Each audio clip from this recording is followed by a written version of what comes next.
But strange things happened in our house on Saturday night.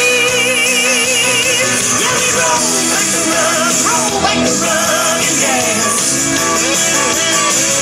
Slipping in and sliding on the hardwood floor. Everybody got a chance. They would rock the whole house, twist and shout till the strong taste and stuff in the jug ran out. Roll back the rug and dance. We were too young to bop and didn't know the Texas two-step.